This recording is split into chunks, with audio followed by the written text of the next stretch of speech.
함께 읽으신 마태복음 15장 21절에서 28절 말씀을 중심으로 예수님의 기적과 능력 9번째 시간으로 가나안 여인의 귀신 들린 딸을 고쳐주심이라는 제목의 말씀으로 잠시 은혜를 나누겠습니다. 오늘 본문의 말씀은 우리가 읽은 이 마태복음에도 기록되어져 있고 마가복음에도 기록되어져 있습니다. 그러나 대부분의 내용이 비슷하지만 약간 강조점이 다릅니다. 마태복음에서는 이 여인을 가나안 여인이라고 소개하고 있는데 마가복음에서는 여러분 들어보셨죠? 수로보니게 여인으로 그렇게 소개합니다. 영어 성경으로 보면 이 수로보니게 여인을 어떻게 표현하느냐면 시리안 페니키아 이렇게 표현되어 있습니다. 그러니까 지금 오늘날 우리 시리아 지역 있죠? 그 시리아 지역을 가리키는데 그 고대 그 지역이 어떤 지역이었냐면 페니키아 문명이 발생했던 지역입니다. 그러니까 이스라엘의 그 가나안 북부 지역과 시리아 그리고 레바논 이 지역을 묶어서 페니키아 제국이 그렇게 형성되었는데 그 지역 사람이 그 문명 사람이라는 거죠. 그래서 이 여인이 페니키아 사람인데 이 시리아에 살고 있었던 그 가나안 여인이었다는 말이죠. 그러니까 이 수로보니게 여인이든 뭐 가나안 여인이든 여러분 동일한 게 하나 있습니다. 그게 뭐라는 거예요? 유대 여인이 아니고 이방 여인이라는 거죠. 이 이방 여인에게 큰 문제가 하나 생겼습니다. 그게 뭐냐면 딸이 더러운 귀신이 들린 겁니다. 여러분 귀신 들렸다라고 하는 건 뭐냐면 그의 마음과 그의 생각과 그의 육체를 귀신이 주장한다는 겁니다. 그러니까 원하지 않는 곳에 가야 하고 원하지 않는 시간에 그렇게 해야 됩니다. 시간이 통제가 안 되고 장소가 통제가 안 되고 마음이 통제가 안 되는 그 딸을 옆에서 지켜보는 그 어미의 그 마음을 한번 상상해 보시기 바랍니다. 그리고 그 마음으로 여러분 이 말씀을 들으셔야 합니다. 그러니 이 여인이 얼마나 힘든 시간을 보냈겠습니까? 밥을 먹어도 그렇고 어디 좋은 데를 가도 그렇고 사람들과 대화를 나눠도 그렇고 항상 그의 마음 한켠에 묵직하게 늘 돌덩이처럼 치고 있는 그 자식에 대한 그 애통한 마음, 그 마음이 이 여인에게 있었던 거죠. 그런데 이 여인에게 어느 날 소문이 들려왔습니다. 예수라고 하는 분을 만나게 되면 귀신이 쫓겨난다고 합니다. 아픈 사람이 낫는다고 합니다. 그러니 이 예수님 만나면 내 딸이 온전해질 수 있겠구나라고 하는 그 마음을 가지게 된 거죠. 그래서 예수님을 찾아가게 됩니다. 근데 오늘 본문에 저와 여러분들이 좀 주목해야 될 표현이 있는데요. 그게 뭐냐면 이 여인을 대하는 예수님의 모습입니다. 여러분 다른 사람들을 대하시는 여느 때 예수님의 모습과는 오늘 본문에 이 여인을 대하는 예수님의 모습이 다릅니다. 이 여인이 와서 예수님을 부릅니다. 예수님, 다윗의 자손이여 나를 불쌍히 여기소서, 나를 좀 도와주십시오. 그렇게 외치는데 예수님이 왜 그러셨는지 잘 모르겠지만 돌아보지도 않습니다. 돌아보지도. 굉장히 쌀쌀맞고 모진 그런 모습처럼 보이지 않습니까? 그러자 이걸 지켜보고 있던 제자들의 반응인데요. 여러분 22절을 우리 같이 한번 읽어보도록 하겠습니다. 22절 같이 읽습니다. 시작. 가나안 여자 하나가 그 지경에서 나와서 소리 질러 이르되 주 다윗의 자손이여 나를 불쌍히 여기소서, 내 딸이 흉악하게 귀신 들렸나이다 하되 예수는 한 말씀도 대답하지 아니하시니 제자들이 와서 청하여 말하되 그 여자가 우리 뒤에서 소리를 지르오니 그를 보내소서. 아멘. 제자들이 참다 못해서 예수님께 얘기하는 겁니다. 예수님, 저 여자가 우리 뒤에서 막 소리를 지르는데 빨리 보내라고 그렇게 말하는 겁니다. 이 말이 그 여자를 불쌍하게 여겨서 고쳐서 보내라는 말인지 아니면 귀찮으니까 어떻게 빨리 좀 처리하고 우리 갈 길 갑시다 뭐 이런 의미로 한 말인지는 잘 모르겠어요. 그러나 여러분 어쨌든 중요한 건 뭐냐면 이 여인이 그렇게 부르짖는 걸 예수님이 들었다라는 걸 강조하는 거죠. 그런데 예수님이 의도적으로 외면하는 겁니다. 여러분 보세요. 옆에 있던 제자들이 지금 예수님께 이야기하고 있잖아요. 이 여인은 좀 어떻게 해결해 달라고. 그런데 예수님은 한 말씀도 대답하지 않는 겁니다. 그렇게 제자들이 이야기를 하니까 그제서야 예수님이 한 말씀을 합니다. 하는데 나는 이스라엘의 잃어버린 양에게 왔지 나는 그 사람에게 온 게 아니야 이렇게 말하는 겁니다. 그것도 그 말을 지금 누구에게 하고 있는 거예요? 그 여인에게 하고 있는 거예요? 아니면 제자들에게 하고 있는 거예요? 제자들에게 하고 있는 거죠. 그 여인에게 말하는 게 아니란 말이죠. 그래서 이제 그러고 나서 이제 다시 예수님이 그 여인이 계속해서 그래도 그렇게 애원을 하니까 예수님이 드디어 이 여인에게 한마디를 합니다. 하는데 뭐라고 이야기합니까? 자녀에게 줄 떡을 개에게 주는 건 마땅치 않아, 옳지 않아, 그러면서 이야기를 합니다. 그러니까 이게 무슨 말이죠? 그 여인은 뭐와 같은 인생이라는 거예요? 개와 같은 인생이라는 거죠. 그렇게 착하시고 그렇게 좋으신 예수님이 한 여인의 가장 아픈 부분을 건드리면서, 여러분 어떻게 이런 말을 할 수 있습니까? 어떻게? 그런데 이 여인의 반응이 뭐냐면 이렇게 말하는 겁니다. 맞아요, 예수님. 저는 그런 인생을 살아왔습니다. 그래도 개들도 주인의 상에서 떨어지는 거, 그건 먹지 않습니까? 저 그 부스러기라도 주시면 안 되겠습니까? 이렇게 이야기하는 겁니다. 그러니까 예수님께서 그 여인에게 내 믿음이 크다라고 칭찬하시면서 그 딸을 고쳐주시는 내용이 오늘 본문의 이야기입니다. 오늘 본문의 말씀에서 저와 여러분이 쉽게 찾을 수 있는 그 내용, 여러분들이 익히 들어보셨을 만한 내용부터 먼저 정리를 해드리면, 첫 번째는 이겁니다. 여러분, 우리가 지난번 백부장의 그 이야기를 할 때도 말씀을 나눴지만, 여러분 믿음은 백부장이 좋은데 누가 나아요? 하인이 낫죠. 여러분 오늘 누구의 이야기가 나와요? 이 귀신 들린 아이의 어머니 이야기 나오죠. 그 귀신 들린 아이에 대한 이야기는 나오지 않습니다. 믿음은 이 엄마가 좋은데, 근데 여러분 누가 나아요? 귀신 들린 그 딸이 나음을 받습니다. 여러분 잊지 마세요. 저와 여러분들이 이런 일을 경험했든 경험하지 않았든, 여러분 하나님의 말씀을 대하는 저희들의 여러분 자세와 태도는 뭐였습니까?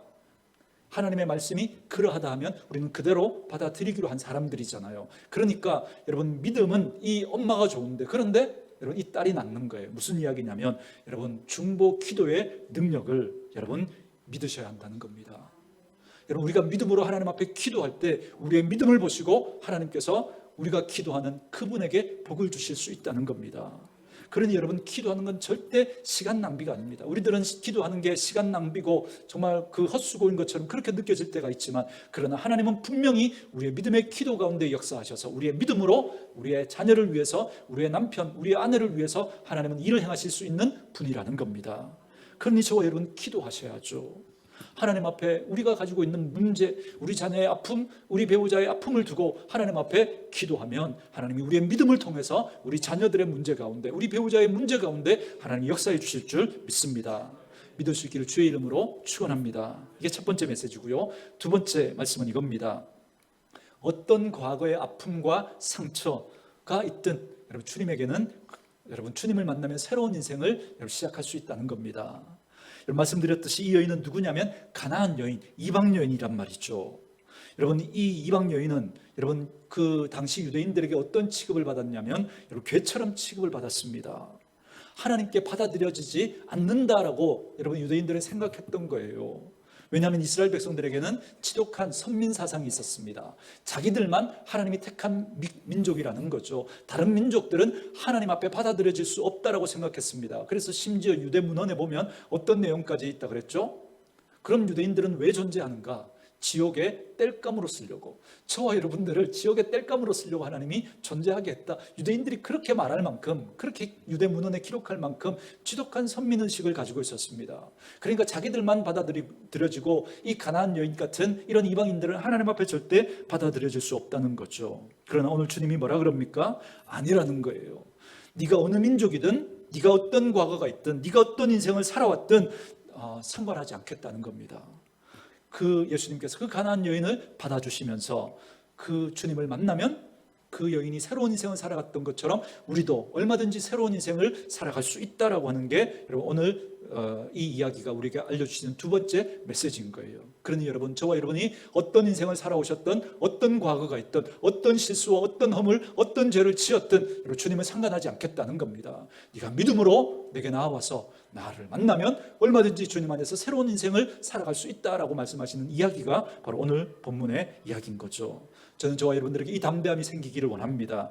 여러분의 지난 과거가 어떻든, 여러분의 상처와 아픔, 여러분의 흔적이 어떻든 다시 주님과 함께 새로운 걸음을 걸어갈 수 있는 저와 여러분 될 수 있기를 주의 이름으로 축원합니다. 그리고 세 번째 말씀은 이겁니다. 여러분 아무리 따져봐도 오늘 이 본문이 우리에게 주는 메시지는 이겁니다. 끈질기게 주님 붙들어야 한다는 겁니다. 끈질기게. 여러분 이 여인을 보면 나중에 좀 더 설명을 하겠지만, 이 여인은 처음부터 주님 앞에 나올 때부터 아예 작정을 하고 결심을 하고 나온 것 같습니다. 예수님이 어떤 말씀을 하시든, 여러분 유대인들은 자기와 같은 이방인들을 어떻게 대하는지 잘 알고 있었거든요. 늘 그런 취급을 받아왔었거든요. 가나안 북부 지역이잖아요. 그러니까 이스라엘 북부 지역, 그 가나안 지역에 살고 있었으니까 이스라엘 백성들하고 접촉할 기회가 많았던 거죠. 그때마다 이스라엘 백성들이 자기를 어떻게 대했는지 잘 알고 있습니다. 예수님도 유대인이거든요. 그러니까 예수님이 나를 어떻게 대하시든, 나에게 어떤 반응을 보이시든지 간에 나는 끝까지 그 주님 붙들겠다, 아예 작정을 하고 주님 앞에 나온 것 같습니다. 그래서 예수님께 부르짖습니다. 예수님, 날 좀 도와주세요. 다윗의 자손이여, 날 좀 도와주세요라고 그렇게 부르는데, 그런데 예수님이 한 말씀도 하지 않습니다.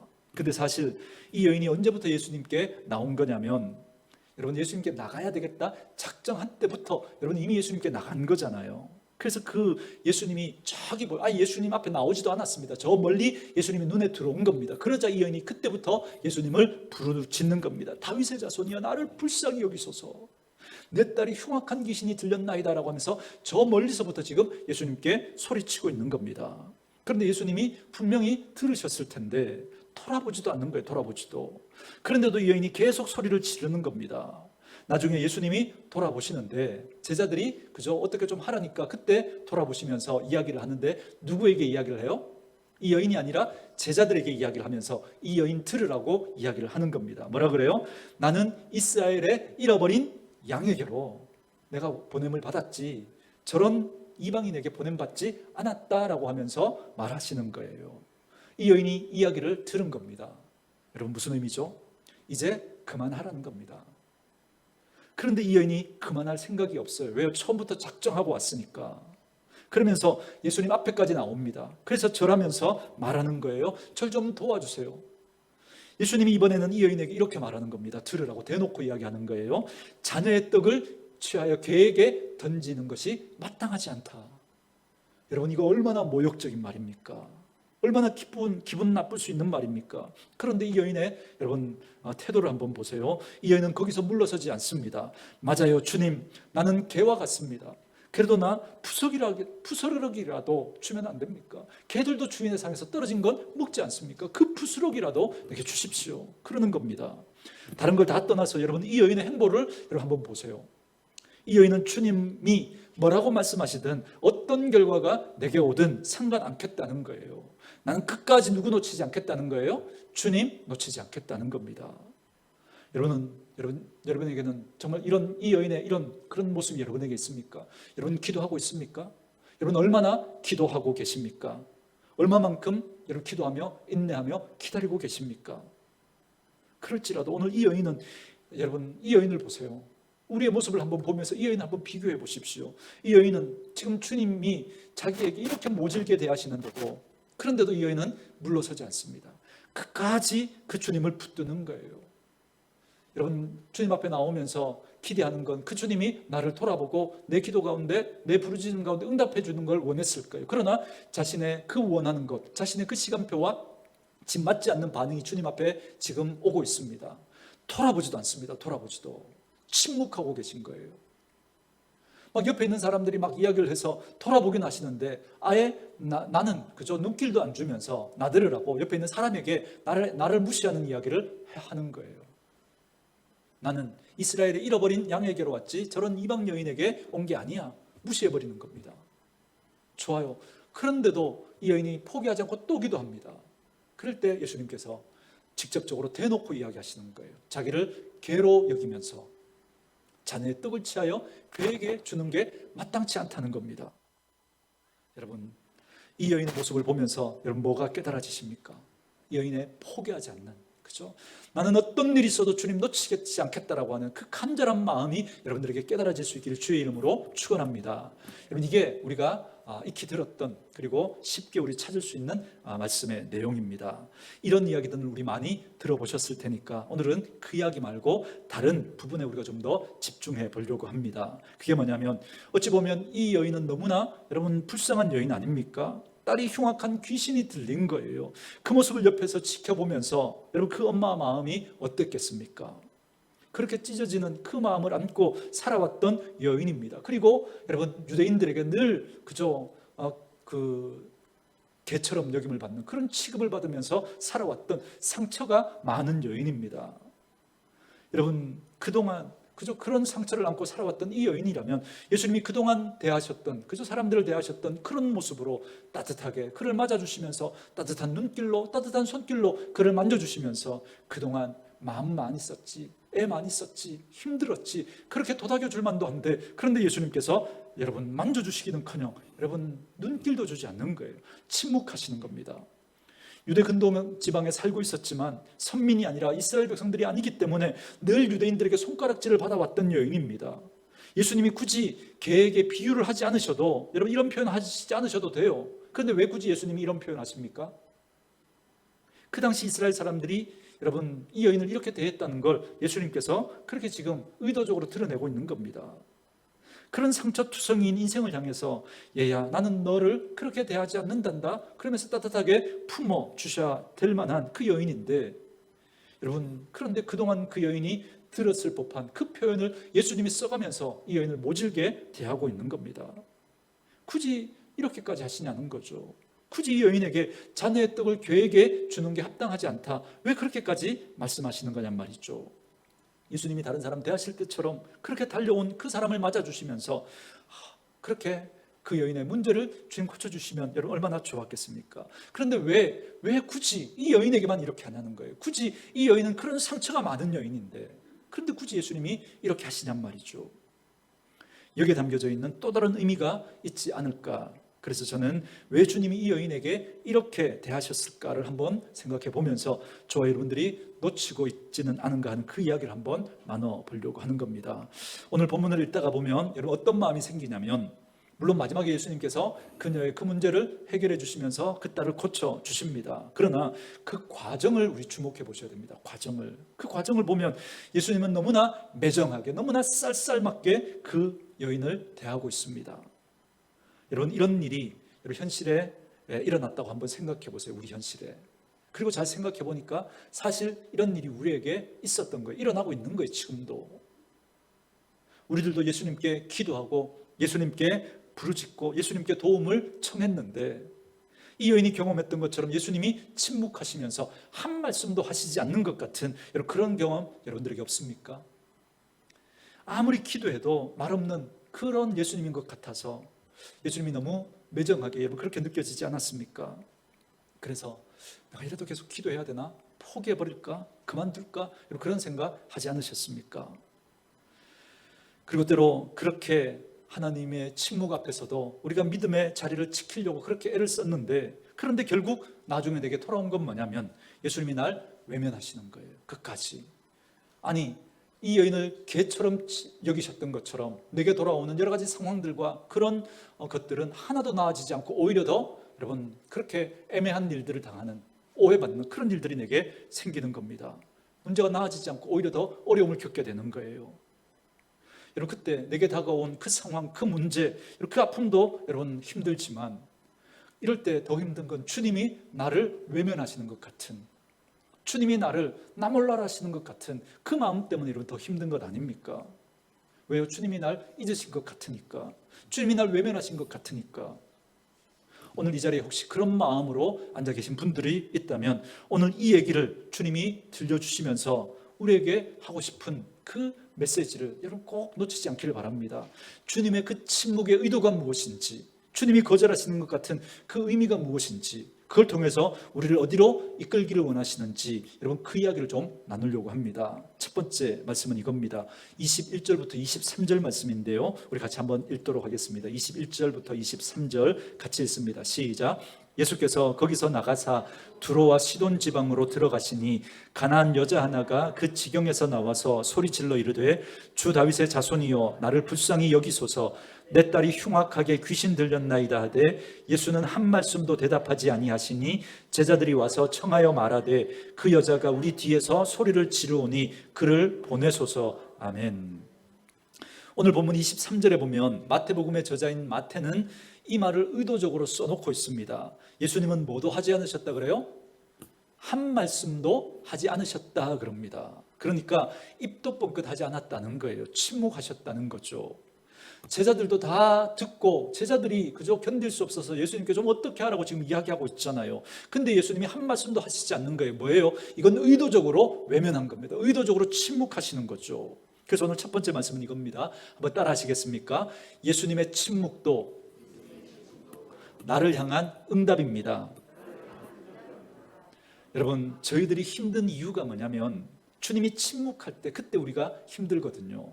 근데 여러분, 그 침묵은 사실 주님이 우리를 만들어 가시는 주님의 또 다른 응답이라는 사실을 놓치지 않기를 주의 이름으로 축원합니다. 여러분, 하나님의 침묵이 우리를 빚어갑니다. 이게 무슨 말이냐면 하나님께서 나의 어떤 상황과 형편에 대해서 침묵하시잖아요. 그러면 고요하게 그렇게 잠겨있던, 잠자고 있었던 나의 본질들이 스물스물 올라와서 말하기 시작합니다. 여러분, 우리 가끔 이런 이야기 하죠. 저의 견해니까 여러분 인정하지 않으시고 그냥 흘리고 잊어버리셔도 됩니다. 가끔 나는 전에는 믿음이 좋았는데 요즘엔 믿음이 떨어졌다고, 여러분 그런 말 하지 않습니까? 또 어떤 분을 보면서도 어떤 분이 예전엔 참 믿음이 좋았는데 그분이 요즘은 좀 믿음이 떨어진 것 같다고, 우리 그런 말 하잖아요. 그죠? 근데 여러분 다시 한번 생각해 보세요. 여러분, 그분이 정말 믿음이 좋았다가 떨어진 걸까요? 아니면 그 본질이 안 그랬는데, 그분이 사실 안 그랬는데 그 본질이 그렇지 않았는데 그 본질이 드러난 걸까요? 여러분 어떻게 생각하세요? 여러분 제 생각에 동의하지 않았어도 됩니다. 잘 생각해 보세요. 전에는 그게 드러날 상황이 아니었던 것, 드러날 만한 상황이 아니었던 거죠. 그래서 모든 상황이 다 괜찮았던 거예요. 그래서 열심히 믿음 생활하고 기도하고 또 찬양도 하고 예배도 드리고 그렇게 했던 거예요. 그런데 자기가 넘어가기 힘든 상황이 딱 찾아오니까, 그 문제가 딱 부딪히니까 전에 마음에 이렇게 깔려 있었던 거죠. 드러나지 않았던 게 막 올라오기 시작하는 거예요. 여러분, 컵이 있는데 여러분 거기 뭐 찌꺼기가 있어요. 가만히 놔두면 어떻게 돼요? 딱 깔아앉아 있죠. 그런데 여러분, 한번 누가 건드리잖아요. 젓가락으로 휘저으면 어떻게 돼요? 막 올라오잖아요. 그죠? 그러니까 네가 나한테 그러니까 그러는 거지, 그러면서, 그죠? 막 그러잖아요. 그게 우리 본질인 거예요. 상황이 안 그럴 땐, 그죠? 괜찮은 것 같았는데. 제 이야기니까 여러분 듣고 있으셔도 됩니다. 어쨌든 여러분, 그 상황, 그 여인의, 여러분, 그래서 하나님이 살아계신다면, 어떻게 하나님이 계신다면 내게 이런 일을 하나님 하실 수 있습니까? 하나님이 일하신다면, 하나님이 역사하셨다면 어떻게 내게 이런 일이 일어날 수 있습니까? 그렇게 말하고 시험 들고, 여러분 그러면서 여러분 우리가 우리의 본질을 드러낼 때가 있게 되는 거죠. 왜요? 하나님이 침묵하시는 것 같으니까. 하나님이 내가 아무리 그렇게 부르짖어도 응답하시지 않는 것 같으니까, 그때 뭐가 일어나요? 우리 밑바닥에 깔려있던, 그죠? 드러나지 않았던 본색이 여러분 드러나기 시작하는 거예요. 그런데 그 시간이 사실은 우리를 만들어가는 시간인 거죠. 그 시간이. 여러분, 하나님의 침묵이 모세를 만들어갑니다. 모세가 나이 40세 때 그는 자신이 있었습니다. 자신이. 여러분, 애굽의 왕자로 그렇게 그 교육을 받고 사람들을 이끌어가던 그런 모세였습니다. 그래서 그 모세는 자기가 그 이스라엘 민족이라는 그 정체성을 가지고 정말 고통받고 있는, 노예살이하고 있는 그 이스라엘들을 좀 구원해 보려고 나름대로 그가 어떤 일을 했던 것 같아요. 그런데 그 결과가 뭐였습니까? 그 애굽의 왕의 신하를 죽이는 거였죠. 그런데 저는 이해가 안 되는 거예요. 여러분, 왕자입니다. 왕자. 왕이 될지도 모르는 사람이에요. 그런데 신하, 그죠? 저 밑에 있는 신하 하나 어떻게 했다고, 여러분 그것 때문에 여러분 왕이 이 모세를 죽이려고 하는 게 이해되십니까? 지금은 내가 신하들 보기 그러니까 너 좀 조용히 있어. 근신하고 있어. 시간이 지나고 내가 됐다 그러면 그때 나와. 여러분 정치인들 잘하는 것처럼 그렇게 하면 되잖아요. 근신하는 것처럼 어디 들어가 있다가 또 다시 나오면 되잖아요. 그죠? 여러분, 이건 왕정시대. 왕이 될지도 모르는 사람이에요. 그런데 이것 때문에 왕이 모세를 죽이려고 한다고요? 이해가 되지 않아요. 여러분, 이게 무슨 말이에요? 모세가 여러분 반역에 해당하는 어떤 일을 여러분 꾸몄던 겁니다. 그게 여러분 그 왕에게 받아들여지지 않았던 거죠. 그래서 어떻게 합니까? 모세가 미디안 광야로 도망가서 거기서 여러분 몇 년 동안요? 40년 동안 거기서 양을 칩니다. 여러분 참 묘한 대조죠. 40년 동안, 그죠? 애굽의 왕자로 있으면서 사람들이 이끌어갔던 그가 40년 동안 미디안 광야에서 양을, 그죠? 이끄는 여러분 그런 생활 40년을 합니다. 여러분, 이게 무슨 말이죠?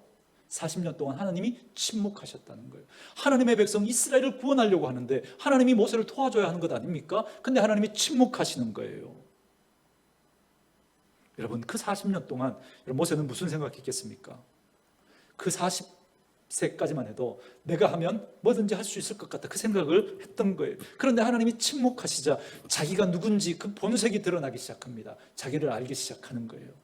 그러면서 자신의 진짜 누군지를 알게 되니까 하나님이 그때 그를 빚어가시는 겁니다. 그 시간을 통해서 하나님이 쓰실 만한 그런 시간이 된 거죠. 여러분, 하나님이 그 호렙산 그 떨기나무 아래서 모세를 부르실 때, 그죠? 그래서 바로에게 보내려고 하는데 모세는 끝까지 뭐라 그럽니까? 못 갑니다. 나는 입이 둔한 자고 나는 안 됩니다. 여러분, 자기가 누군지를 안 겁니다. 그 40년의 침묵의 그 시간 동안 하나님이 그를 빚어가신 거죠. 하나님이 쓰실 도구로. 여러분, 하나님의 침묵이 요셉을 빚어갑니다. 여러분, 형들이 요셉을 죽이려고 할 때 하나님은 천군 천사를 보내서 그 형을 야단치지 않습니다. 하나님이 침묵하시는 것 같아요. 그걸 어린 소년 요셉이 다 감당해야 했습니다. 여러분, 어찌어찌 해서 그 웅덩이에 그렇게 빠졌을 때 하나님이 천군 천사를 보내서 그를 여러분 구해내지 않습니다. 노예로 팔려가죠. 포디발 집에 그 종살이 할 때 그렇게 성실하게 일했음에도 불구하고 여러분 오해를 받아, 모함을 받아서 여러분 그 옥에 갇히게 됩니다. 감옥살이를 하게 됩니다. 뭐죠? 하나님이 침묵하신 거죠. 그리고 그 감옥에서도 열심히 그렇게 성실하게 지내서 관원의 꿈을 해석해 줬는데, 그래서 그가 철석같이 얘기해 줍니다. 네 말대로 내가 다시 복권되게 되면 내가 왕에게 말해서 너 풀어주게 할게. 그런데 여러분 잊어버립니다. 이 관원이. 여러분 뭐죠? 배신당한 거예요. 하나님이 침묵하신 겁니다. 여러분, 근데 그 시간에 그 침묵은 하나님이 가만히 계셨던 시간이 아닌 거예요. 요셉을 빚어가고 계셨던 거예요. 그 감옥 생활은 여러분 요셉을 정치 수업하는 그 시간이었던 거예요. 그 제가 나중에 설교한 적이 있기 때문에 무슨 말인지 여러분 아시죠? 나중에 기회 되면 또 한번 말할게요. 여러분, 하나님의 침묵이 다윗을 빚어가십니다. 차라리 왕으로 기름 붓지나 마시지. 그는 왕이 되려고 하지도 않았습니다. 왕이 되겠다고 손든 적도 없어요. 그런데 어느 날 사무엘 선지자가 찾아와서 자기에게 기름을 부으면서 네가 왕 될 거라고 그러는 거예요. 여러분, 그러면 여러분 하나님이 그를 왕으로 삼아주시면 되는데 왕이 되기까지 십수년의 시간이 걸리는데 그 기간 동안 다윗이 여러분 사울에게 미움을 받아서 여러분 도망자 신세로 쫓기는 삶을 살아가지 않습니까? 자기 수하에 그 여러 명의 그 사람들을 데리고 여러분 얼마나 여러분 모질게 도망자의 삶을 살아갑니까? 여러분 다른 나라에 망명해서 그저 미친 채 하면서 막 침을 흘리면서 대문을 끄적끄적거리면서 자기의 목숨을 구걸해야 하는 그런 비참한 시간을 보내야 했습니다. 가장 가까웠던 그 요나단과 헤어져야 했고 자기가 믿었던 사람들로부터 배신을 당하는 그런 여러 가지 아픔을 겪어야 했습니다. 왜 하나님은 준다고 해놓고 여러분 10여 년 동안 그렇게 침묵하시냔 말이죠. 그 40년 오르락내리락 하는 그 모진 그 시간 동안 하나님은 다윗을 빚어 가셨던 겁니다. 그렇기 때문에 하나님의 침묵은 여러분 침묵이 아닌 거예요. 그 이상의 의미를 담고 있는 겁니다. 하나님이 침묵하시는 건 주님이 오늘 이 여인의 부르심에 그렇게 침묵하시는 건 그 여인을 포기했다는 게 아니라 그 여인을 외면했다는 게 아니라 하나님은 그 여인을 빚어가시는 과정이었던 거예요. 하나님의 침묵은 하나님의 사랑이었고 하나님의 침묵은 하나님의 기다림이셨고 하나님의 침묵은 하나님의 눈물이셨던 거예요. 그러고 봤더니 하나님의 침묵이 여러분 십자가를 완성하신 겁니다. 하나님의 침묵이. 엘리 라마 사박다니 나의 하나님 어찌하여 나를 버리십니까? 그렇게 간절하게 부르짖는 그 아들을 하나님이 끝내 외면하시고 침묵하십니다. 하늘도 여러분 해조차 그 빛을 가려버리잖아요. 하나님이 침묵하시고 하나님이 외면하십니다.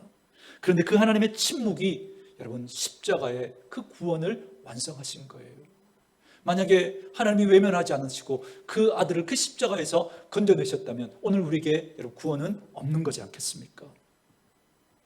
말씀을 준비하면서 이런 생각했습니다. 여러분 우리 아이들 키우는 분들 잘 아시겠지만 그저 예방접종 그 주사를 맞기 위해서 병원에 가면 아이가 여러분 알죠? 한 번 섞지 두 번 섞습니까? 주사기만 봐도 웁니다. 하얀 가운을 입은 그죠? 그런 사람만 봐도 우는 거예요. 그런데 엄마 아빠는 어떻게 합니까? 그 아이가 막 금방 그렁그렁해서 그죠? 코끝이 눈밑이 빨개지면서 울면서 엄마를 부르는 그거 보면서 엄마 아빠 부르짖는 그 뭡니까? 도와달라는 거죠. 그런데 어떻게 합니까? 외면하잖아요. 침묵하잖아요. 왜요? 그 주사를 맞아야 아이가 건강하게 자랄 수 있으니까. 여러분 하나님은 우리에게 왜 침묵하실까? 왜 예수님은 오늘 이 여인에게 이렇게 침묵하실까? 이 여인이 미워서일까? 이 여인을 사랑하지 않아서일까? 아니요. 이 여인의 가장 아픈 곳까지 내려가셔서 그 아픈 곳에 있는 것까지 들춰내시고 그걸 만지려고 하셨던 거예요. 주님이 내게 침묵하시는 것 같아 보이는 그 시간에 우리 속에 저 밑바닥에 그렇게 구조물처럼 그렇게 그냥 이렇게 가라앉아서 잘 보이지 않았던 것들이 주님이 그 침묵하시는 그 시간에 여러분 드러나기 시작합니다. 그것이 여러분 드러나기 시작하는 거예요. 하나님 정말 살아계신 거 맞나요? 그 마음이 우리에게서 스물스물 올라오는 거예요. 하나님 정말 살아계신 거 맞나요? 나 하나님 안 믿을지도 몰라요. 여러분 어찌 보면 이게 우리의 믿음 생활일지 모릅니다. 수도 없이 우리 이제 포기해버릴까 그런 마음 먹지 않으셨습니까? 차마 입 밖으로 우리가 꺼내지 못했던 그런 말들이지만 내 존재 안에 있었던 그 생각들이 여러분 하나님의 그 침묵의 시간에 하나님이 나를 외면하는 것 같은 그 시간에 우리에게서 여러분 일어나기 시작하는 거, 그걸 보기 시작하는 거예요. 그러면서 정말 우리에게 주고 싶어 하시는 것이 있는 거예요. 저는 지금 이 시간도 혹시 그런 시간을 겪고 있는 분들이 우리 가운데 있다면 꼭 이 말씀 새겨놓으시기 바랍니다. 하나님이 여전히 우리를 사랑하시고 하나님이 여전히 우리를 붙들고 계시고 우리를 빚어가고 계신다는 사실 잊지 않기를 주의 이름으로 축원합니다. 이게 오늘 첫 번째 진짜 메시지고요. 그리고 하나만 더 말씀드리고 말씀 정리하겠습니다. 24절부터 27절 말씀 우리 같이 한번 읽도록 하겠습니다. 24절부터 27절 같이 읽습니다. 시작. 예수께서 대답하여 이르시되 나는 이스라엘 집에 잃어버린 양 외에는 다른 데로 보내심을 받지 아니하였노라 하시니 여자가 와서 예수께 절하며 이르되 주여 저를 도우소서. 대답하여 이르시되 자녀의 떡을 취하여 개들에게 던짐이 마땅하지 아니하니라. 여자가 이르되 주여 올소이다마는 개들도 제 주인의 상에서 떨어지는 부스러기를 먹나이다 하니. 아멘. 따라하겠습니다. 주님의 거절은 우리를 버리시는 게 아니라 더 가까이 부르시는 것입니다. 여러분 여기 보면 주님이 이 여인을 거절하시는 정도가 점점 더 세지죠. 그렇죠? 처음에는 부르는데도 여러분 하나님이 뭐 하세요? 예수님 뭐 하세요? 한마디도 안 하시는 거예요. 침묵하시는 거예요. 못 본 척 하시는 거죠. 여러분 이 주님의 무관심이 얼마나 여러분 이렇게 마음 상하게 하는 겁니까? 그리고 제가 예전에 부목사로 있을 때 뭐 제가 담임으로 있으면서 여러분들이 혹시 또 그렇게 저를 오해하셨는지 모르겠는데 한 집사님으로부터 제가 이런 문자를 받고 통화를 하면서 이야기를 이제 듣게 된 거예요. 어떤 성도님이 저 때문에 상처를 받았다는 거예요. 그럼 제가 그러니 얼마나 여러분 가슴이 철렁하겠습니까? 그래서 왜 그러냐고 차처지정이 뭔지 물어봤더니 그분이 제게 인사를 했나 봐요. 근데 제가 인사를 안 받아줬다는 겁니다. 여러분이 저를 어떻게 보시는지 모르겠지만 여러분 제 인격에 그분이 인사하는데 제가 인사를 안 받아줄 사람입니까? 그런 사람처럼 보입니까? 제가 못 들었거든요. 못 봤거든요. 근데 그분은 오해한 거죠. 여러분 제가 이렇게 뭐 교회 로비에서 많은 사람들이 이렇게 있으니까 막 인사를 하고 웃으면서 이야기를 하고 뭐 그렇게 하고 있는데 지나가면서 나를 향해서 목사님 안녕하세요 그랬다는 거예요. 그런데 제가 못 들은 거예요. 못 본 거예요. 그래서 제가 반응을 안 한 거니까 그 사람 입장에서는 목사님이 날 외면했다는 거예요. 날 무시했다는 겁니다. 인사 안 받아줬다는 거죠. 전 못 들었거든요. 여러분 하찮은 저 같은 사람이 그죠? 인사했는데 안 받아줘도 그분에게는 여러분 그 상처가 여러분 그 거절감이 여러분 그렇게 큰데 하물며 지금 예수님께서 의도적으로 침묵합니다. 그냥 지나가면서 안녕하세요 정도가 아닌 거예요. 막 소리를 질러요. 소리를 다 들으라고. 제자들이 지금 막 듣고는 좀 어떻게 하라고 하는데 그런데 예수님이 침묵하시는 거예요. 여러분 이 여인이 느꼈을 그 거절감이 여러분 얼마나 컸겠습니까? 그런데 여러분 그래서 이제는 예수님 앞에 나와서 그저 절을 하면서 그렇게 여러분 도움을 청하는데도 예수님께서 돌아보시면서 자기한테 말하는 게 아니에요. 그 옆에 있는 제자들에게 이야기를 하면서 나는 이스라엘의 잃어버린 양에게로 왔지 이방인에게 온 게 아니야. 그러면서 아예 날 무시해버리는 거예요. 나 들으라고 하면서 나보고 이야기하는 게 아니라 옆에 있는 사람 보고 이야기해요. 여러분 얼마나 기분 나빠요. 여러분 이런 일을 안 당해봤습니까? 나 들으라고 하는 이야기예요. 근데 옆에 있는 사람 보고 하는 거예요. 들으라고. 얼마나 기분 나빠요. 얼마나 자존심 상해요. 그래도 이 여인이 포기하지 않고 끝까지 부를 수 있습니다. 그랬더니 이번에 예수님께서 말씀하시는데 뭐라 그래요? 예수님께서 나는 자녀의 떡을 취하여 개들에게 주는 것이 마땅하지 않다. 이제는 대놓고 예수님이 무시해버리는 거예요. 대놓고. 이 거절감이 여러분 얼마나 컸겠습니까? 그러니까 보세요. 이게 여러분 점점 주님의 침묵이, 그죠? 점점 더 침묵에서 시작해서 그 거절감이 점점 더 세지는 거예요. 여러분 같으면 어떻게 하시겠습니까? 이제는 더 이상 참을 수 없다고, 여러분 우리의 한계를 여러분 드러내지 않겠습니까? 그럴 만한 상황이지 않습니까? 여러분, 그런데 여러분 생각이 전혀 다른 반응을 가져옵니다. 그런데 여러분 생각을 살짝 틀어서 한번 생각해 보세요. 나에게 전혀 무관심했던 예수님입니다. 그죠? 아무리 부르짖어도, 그죠? 뭐 눈길조차 한번 그렇게 주지 않았어요. 그런데 어쨌든, 그죠? 제자들이 막 이야기를 하니까 예수님이 어떻게 돌아보잖아요. 그죠? 돌아보고 이야기를 하는데 내 이야기를 하는 거예요. 내게 이야기는 안 하지만, 그죠? 다른 사람하고 이야기하는데 내 이야기를 하고 있는 거예요. 관심을 보이고 있는 거예요. 전혀 무관심했다가 이제 관심을 보이고 있는 거예요. 그리고 그 다음에 또 어떻게 반응합니까? 예수님이 그 여인에게 직접 이야기하시잖아요. 어쨌든 예수님이 이제 직접 내게 말씀하시는 거예요. 반응을 보이시는 거잖아요. 그죠? 생각만 살짝 틀어보니까, 그죠? 지금 예수님께서 나에게 점점 관심을 보이고 계신 거예요. 그죠? 여러분, 그렇기 때문에 예수님의 이 거절은 조금씩 이 여인을 예수님께로 더 가까이 나오게 하시는 거죠. 예수님은 가까이 그 예수를 부르고 있는 거예요. 그러면서 이 여인이 가지고 있었던 가장 밑바닥에 있는 상처와 아픈 것을 그렇게 주님은 만져주고 싶어 하셨던 겁니다. 근데 이 여인이 그 문제를 어떻게 해결하느냐면 이렇게 하는 거죠. 맞아요, 주님의 말씀이 옳습니다. 여러분, 뭘 하고 있는 거예요 지금? 인정해버리는 거죠. 자신을 지금 인정해버리는 겁니다. 자존심을 세우는 게 아니라 인정해버리는 거예요. 그러고 보니까 여러분, 우리가 하나님을 만났던 사람들, 그죠? 그렇게 보니까 한결같이 그들이 그 하나님 앞에서 자신을 인정합니다. 자기를 뭐라 그래요? 나는 죄인입니다. 하나님 앞에서 자기네 죄인을 인정합니다. 나를 떠나소서. 여러분, 우리가 주님을 진정으로 만나려면 여러분 자기를 인정해야 됩니다. 자기의 죄인됨을 인정해야 됩니다. 그래야 주님이 우리를 만지실 수가 있는 겁니다. 여러분, 우리가 사람들하고 겪게 되는 갈등과 싸움에서 우리가 빨리 벗어나는 방법 중에 하나가 뭐냐면 인정하는 거예요. 근데 변명하고 해명하고 그렇게 하려고 하다가 보니까, 그러면서 내 자존심을 세우려고 하다가 보니까 관계가 계속 어려워지는 겁니다. 예를 들어 아내가 남편에게 당신은 가끔 욱하는 게 있어 이러면, 그죠? 여러분, 우리 남편들이 어떻게 반응합니까? 내가 이렇게 참고 사는데 욱한다고? 네가 욱하는 놈하고 안 살아봐서 그렇지 뭐 이렇게 반응하지 않습니까? 그죠? 이게 제 이야기, 우리 집 이야기거든요. 그죠? 여러분, 아직은 제가 그런 실력이 아직은 안 되는데요. 나중에 제가 실력이 되면 꼭 한번 해보려고 합니다. 아내가 저보고 당신은 욱하는 게 있어 그러면, 아니 어떻게 알았어? 당신은 참 지혜롭구나. 내가 욱하는 걸 다 알고. 그러면 여러분 어떻게 되겠습니까? 그냥 넘어가는 거죠. 아무 일도 아닌 것처럼 넘어갈 수 있는 일인데, 그런데 그죠? 뭐 내가 이렇게 참고 사는데 막 나보고 욱한다고 뭐 그러면서, 그죠? 네가 욱하는 놈하고 한번 살아봐라. 그러면, 그죠? 싸움이 점점 커지는 거죠. 점점. 여러분, 최고로 고집 센 성이 여러분 어떤 성이죠? 최고로 고집 센 성이 어떤 성이죠? 여러분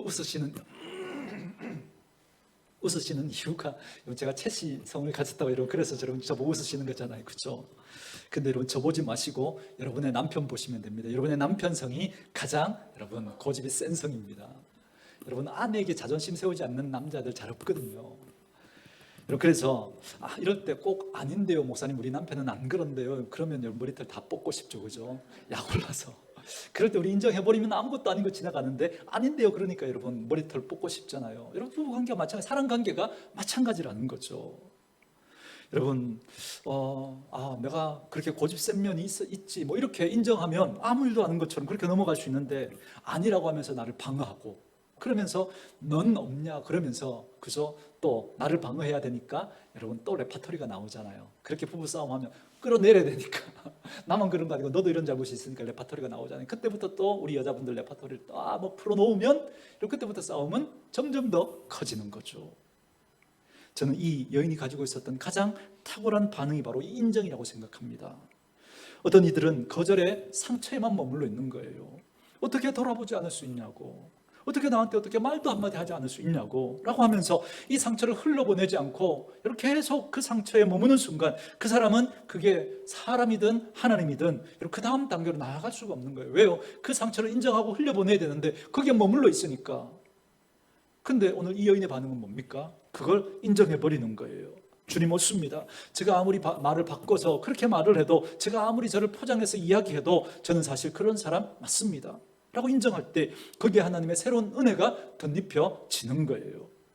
여러분 누가복음 18장 그에 보면 바리새인과 세리의 그 기도가 나오죠. 여러분 바리새인은 어떻게 기도합니까? 하나님 앞에서 자기가 한 행위를 가지고 자기가 어떤 사람인지를 자꾸 설명하려고 합니다. 하나님, 저는 금식을 하고요, 저는 뭐 이렇게 11조를 하고요, 다른 사람 뭐 불의하지 않고 다른 사람 토색하지 않습니다, 저 세리와도 같지 않음을 감사합니다 그러면서 자꾸 자기의 한 행동으로 의로움을 설명하려고 합니다. 그런데 옆에 있던 바리새인은 어떻게 기도하죠? 감히 하늘을 우러러 보지도 못하고, 무슨 말이죠? 자기를 아는 거죠. 나는 하나님 앞에 고개 들 수 없는 죄인이라는 걸. 그래서 어떻게 기도합니까? 나를 불쌍히 여겨달라고만 그렇게 기도하지 않습니까? 그러나 그 기도의 결과가 결국 어떻게 됩니까? 바리새인이 아니라 세리가 하나님 앞에 받아들여졌다, 그렇게 여러분 그렇게 말씀하지 않습니까? 저와 여러분은 주님께서 우리를 대하실 때 때로는 침묵하시는 것 같은 때로는 우리를 외면하시는 것 같은 그런 때, 그때 여러분은 어떤 반응을 보이십니까?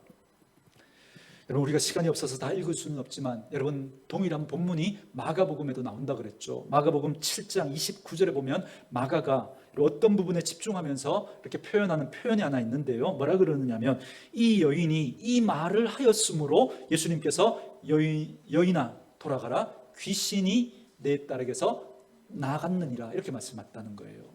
뭐라 그래요? 여인이 이 말을 하였으므로, 이 말을 하였으므로. 영어식 표현으로 보니까 이 반응 때문에, 이 대답 때문에 예수님이 그 결과를 주셨다라는 겁니다. 여러분 하나님이 침묵하시는 것처럼 보일 때, 하나님께서 우리를 거절하시는 것처럼 보이는 그 상황 가운데 있을 때 어떤 반응을 여러분 하나님 앞에 보이고 계십니까?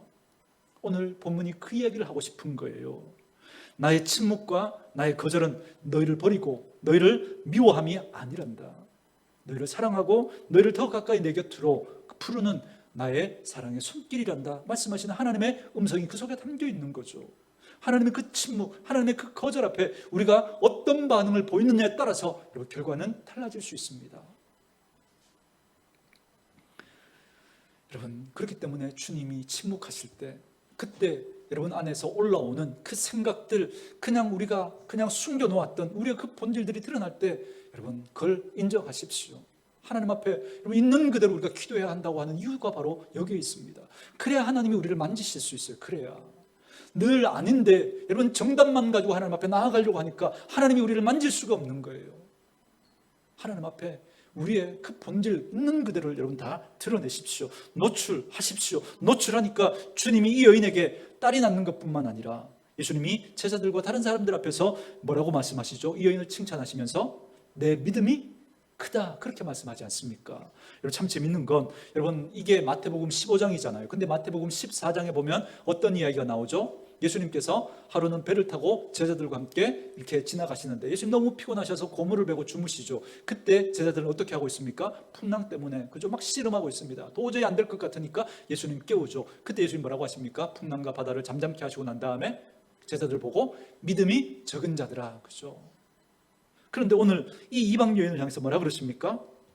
공적으로 사람들 앞에서 이 여인의 믿음이 크다고 지금 인정하시면서 말씀하고 있는 거예요. 그러니까 이제 앞으로 이 여인을 향해서 이 여인이 이방인이라고 해서 그 여인을 향해서 아무도 함부로 이야기하지 말라는 거예요. 그러면서 이 예수님께서 이 여인을 인정해 버리시는 겁니다.